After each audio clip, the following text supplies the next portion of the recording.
a discussion about the nuclear football. Today, September 18th, 2023.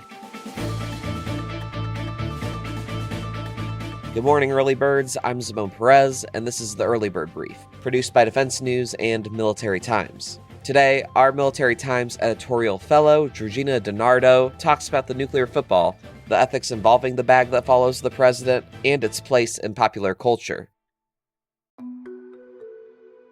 So, Georgina, first off, could you tell for listeners who don't know, what is the nuclear football? Yeah, well, like you said, Hollywood kind of has their own version of the nuclear football where they make it this whole big briefcase that has buttons you push and levers and switches, that activate the US's nuclear weapons. And it's a little bit different than that. The nuclear football is actually this briefcase that's about 45 pounds. A squad of military aides are kind of assigned to carry around behind the president at all times, wherever they go. So they don't necessarily need to be in the same room as the president. If the president's just like in the Oval Office doing work, they could be like a room or two over, but they need to be nearby them, particularly when the president leaves DC or the White House, just in case the president needs to activate a nuclear defense in times of crisis. That's what the military aide holding the football, their purpose is to be there to help them activate the football. The football itself is not the only thing needed, though, to activate a nuclear defense. Something called the biscuit that the president has to hold on them at all times keeps the authentication codes. Those two combined would help activate the U.S.'s nuclear defense. So, Georgina, nuclear weapons and just the consequences of nuclear bombs are at the forefront of the public's mind. One, just from the popular movie released a little while ago, Oppenheimer, and the process of developing this nuclear weapon. Then all of a sudden it's developed and the scientists know what it's being used for. And all of a sudden, as the viewers see the scientific achievement, you also get a pit in your stomach as you know the weapon's soon to be used. But also where it's in the front of our minds given the somewhat flagrant talks from Russia about moving nuclear weapons into Belarus or using nuclear weapons if the West, quote, escalates the situation. So what have you heard from military aides about some of the ethical ramifications of carrying around this bag that could really, in theory, destroy humanity? Yeah, well, for this article, I actually sat down with Buzz Patterson, who was a military aide under Bill Clinton and held the football for 2 years under him. Military aides who handle the nuclear football, they rotate every 2 years.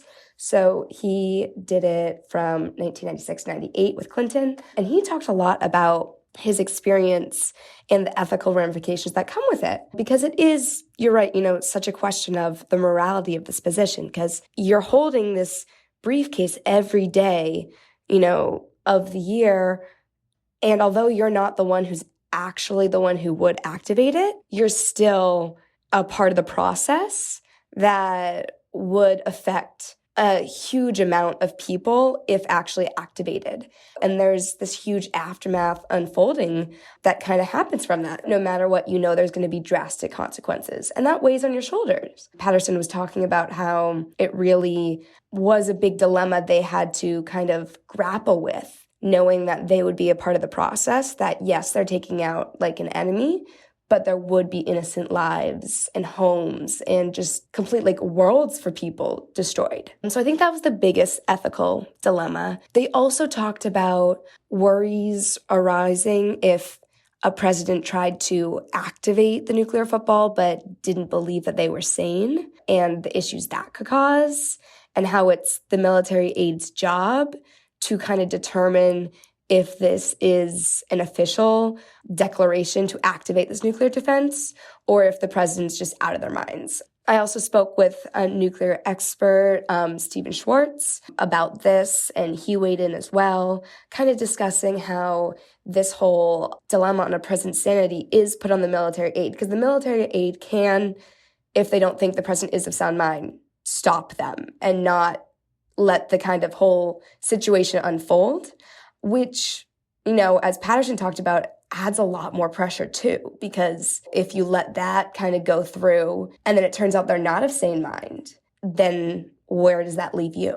That's really interesting. One of the few times The president, who leads our armed forces, can be told by a subordinate in that chain of command, no, you are not capable at this moment of choosing whether to launch a nuclear weapon. That's really interesting. But the nuclear football has kind of gone through changes throughout history, right? What have some of those changes looked like? So the nuclear football we know today, although we don't know a ton because of national security reasons, has gone through a myriad of changes. It started when Dwight D. Eisenhower was president. He was scared that the U.S. did not have an adequate defense for a nuclear attack. So they needed some solution. And Eisenhower's solution at the time was to assign a military aide to follow him around whenever he left D.C. with a little satchel that just had a bunch of kind of papers and documents in it that he had drawn up, that in the event that a nuclear attack was launched on the U.S., he would be able to kind of take control of the whole government, suspend habeas corpus, do a bunch of stuff that is very unconstitutional, but in times of emergency would help kind of regain power and control over next action plans. And that's what it started out. It wasn't called the nuclear football yet. It was just this satchel. And Eisenhower just had that follow him whenever he left D.C. And then when Eisenhower left office, he transferred that satchel onto Kennedy. Now, Kennedy was very, publicly kind of against nuclear weapons. He believed that nuclear weapons is how mankind would destroy itself if they weren't regulated. So Kennedy changed the satchel into the closest of what we know being the nuclear football, kind of. He gave it the nickname the nuclear football, the administration did, from an early nuclear war plan called Dropkick that was aimed at testing mosquitoes' use in chemical warfare. Well, most people do think that it just comes from the Kennedy administration liking football. It's actually from the nuclear war plan. Kennedy also changed the contents a little bit more. So he kept those documents from Eisenhower, but he wanted it to be less destructive, to say the least. The current defense plan that was in that satchel was very much an all or nothing nuclear war plan. And Kennedy wanted it to be more of a single adversary where it wasn't quite as destructive. So Kennedy implemented these changes, and that's where the birth of the nuclear football really comes about, because that's what we kind of know today. Over time, it's gone through a lot of changes since Kennedy, but the only big ones that really stand out are in the Carter administration. He realized that the football hadn't really been updated since JFK, and that a lot of those documents that had been in there since the Eisenhower administration were outdated and actually illegal. So he wanted to change that, but these things take time. So it took until like the late 1980s in the Reagan administration for the nuclear football to be kind of completely updated and what we know to be the nuclear football, which again is not much because of national security reasons, that kind of exists today, was there. Carter also severely trimmed down the contents of the football because he realized that if he was going to activate this device, he was not going to have a lot of time to kind of read through all the different options and everything inside it. So he made it much smaller, much more condensed, much more just easier to navigate. It's not like it changes through each administration. It's not like Trump had one, and then when Biden took over, he changed it. It's just kind of when, administrations realize, oh, we should kind of update it and change it, that happens. So, and one last question, has the president ever been separated from the nuclear football? So a couple presidents have. Now, mostly they're separated from the biscuit. It's like a laminated card that the president has to hold on them at all times. Well, they're supposed to. A couple of presidents have not. So Reagan, when he was shot, he was separated from football itself. His aide got separated amidst the pandemonium. And the biscuit was in his suit jacket, but while hospital workers were trying to save his life, they tossed the biscuit away in a hospital bag. It was found later and recovered, so it was all good. Jimmy Carter actually once sent the biscuit to the dry cleaners in a suit jacket pocket. A couple times like that. But the Clinton one is maybe one of the more crazy stories in my mind.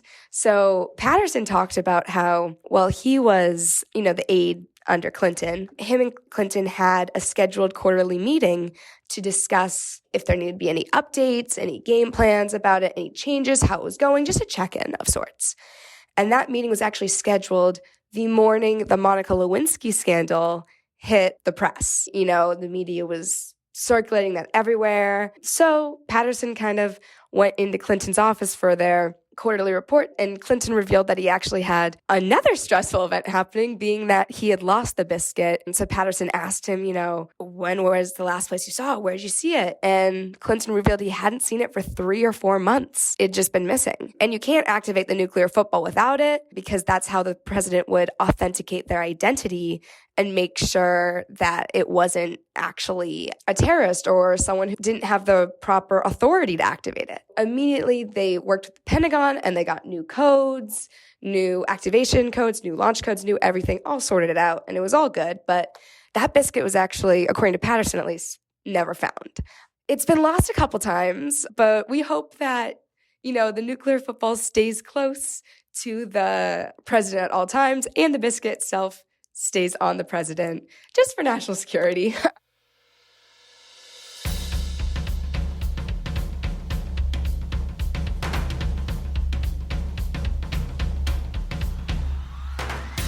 That's it for us today. To get more top stories and breaking news, go to defensenews.com/EBB to subscribe to the Early Bird Brief newsletter. Please like and follow us on social media at @defense_news and @Military Times. The Early Bird Brief is hosted and produced by me, Zimone Z. Perez. Today's episode featured a story by Georgina DiNardo. You can find Georgina's story at c4isrnet.com. Our podcast editor is Jessica Edwards, and our editor-in-chief is Mike Gruss. Have a great day.